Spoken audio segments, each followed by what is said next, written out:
Gooie boeken, boek, ja, gooie boeken, raket, gooie boeken, boeken, boeken, boeken, boeken. Ja, je is zo mooi.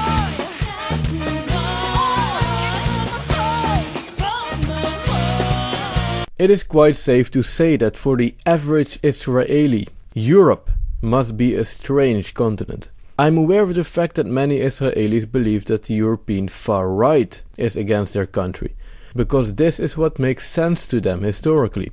However, things are different than how they were 1 century ago. The disturbing anti-Israel song that you're probably already familiar with was not a product of the far right. It was a product of the left. During the last couple of decades, the Netherlands, as many other parts of the Western world, has made a gradual but drastic shift to the far left. What used to be the far left a few decades ago now has become the center. The aforementioned parody of the Israeli Song Festival song was broadcasted by the mainstream media in the country, and the mainstream media is in the hands of the far left. So how is this possible? Why does the left hate Israel? In order to answer this question, a little background information is necessary. The left has slowly become indoctrinated with what can be referred to as political correctness. This is an ideology which is based on the idea that the West is intrinsically bad. The West did slavery, did the 2 world wars, is guilty of colonization, and so on. Therefore, Westerners should all feel a collective feeling of guilt and self-hatred. This is then used as a justification for mass migration, Islamization, and the weakening of the Western nation state. So Europe should become Islamized because we are so bad and so guilty that we deserve it, and the Western nation state should be overtaken by the European Union. According to the left, we don't have the right to exist because we are intrinsically bad. And embedded within this way of thinking is not only the idea that the West is intrinsically bad, but also the idea that Western values and concepts are intrinsically bad.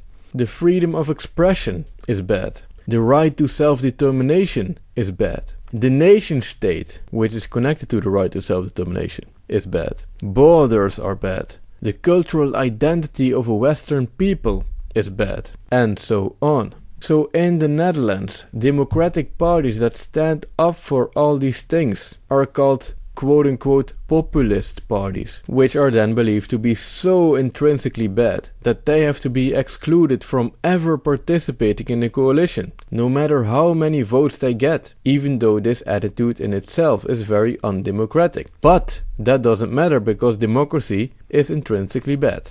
Also, the idea of a referendum is seen as something very shady and very dirty, because the referendum allows the people to directly exercise their right to self-determination, which is bad.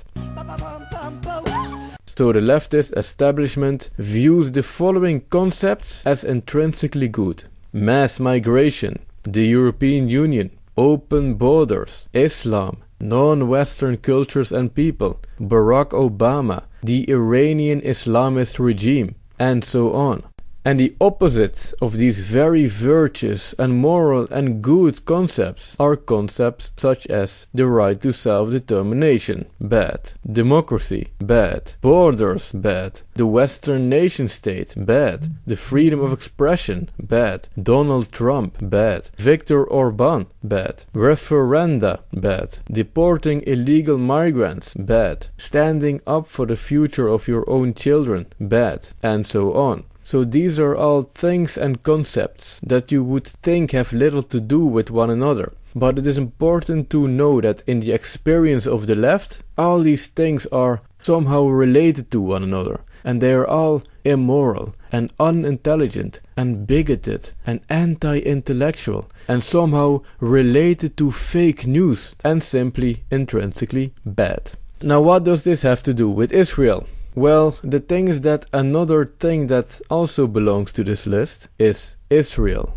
So why does Israel belong in this list of things that are by the left seen as intrinsically bad? Well, because Israel is a Western nation state with borders, and it expresses the right to self-determination of a Western people, the Jewish people, who stand up for their cultural identity and for the future of their own children. So the reason that the leftist establishment, the left-wing media, the universities, etc., hate Viktor Orban and Donald Trump is the same reason why they also hate Israel. As you could see, the anti-Israel song broadcasted by the Dutch leftist media contained a reference to Donald Trump. Word je land door stenen gooiers omzoomd. Bouw dan muren waar zelfs Trump nog van droomt. Build walls that even Trump has wet dreams about. So it is not like the left has decided to start hating the Jewish people. This is not the case. The hatred that the left has for Israel is the exact same hatred that they also have for the West in general. They hate about Israel what they hate about the West, and therefore about themselves. In Israel they see a reflection of themselves. They are fighting Israel the same way. They are also fighting their own cultural heritage in Europe. As some of you mentioned, migration or human mobility is part of the history of mankind. To tell really the truth, mankind itself is the result of human mobility. Now the Palestinians are viewed by the left as intrinsically good. They are non-Western people with a non-Western culture. They are Muslims, and therefore they are morally pure and virtuous. So the Israel-Palestine conflict, which is incredibly complex, by the left is seen through the following simple framework. Israel is bad and the Palestinians are good. There is no way for the Israeli to say and do anything that is good, and there is no way for the Palestinians to say and do anything that is bad. So for example, if Palestinians shoot multiple rockets at Israel, this is seen as something intrinsically good and virtuous. What else could they do? They did it because Israel is bad.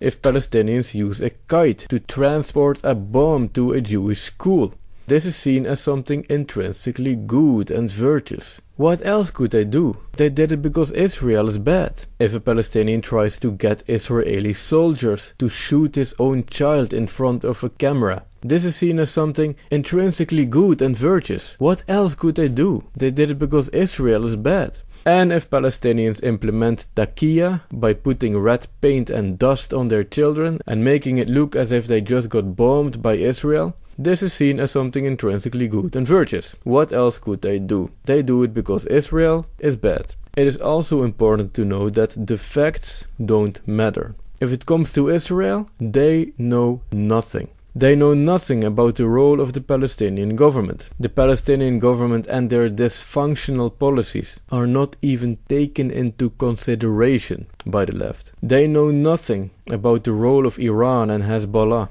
They know nothing about the way Palestinian children are being indoctrinated to hate Israel, and how this indoctrination plays a role in why the situation is unlikely to improve. They also know nothing about the use of children as human shields by the Palestinians, and how Israel is doing everything they can in order to prevent innocent victims, even though this wouldn't be the case at all if the situation were reversed. And this total ignorance of the situation can also be seen in this song.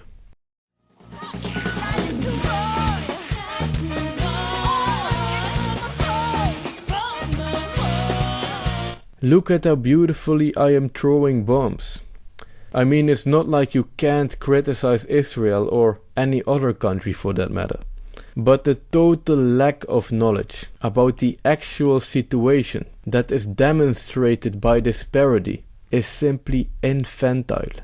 Niet op mijn gebied, ben een strenge doorbitch. Ik jaag Palestijnen in de gordijnen. So this is why the left hates Israel, which is what made it possible for something like this to be broadcasted on Dutch national television. This is Paul from debatetheleft.com. If you want to see more videos like this, don't forget to click subscribe. Thanks for watching and see you next time.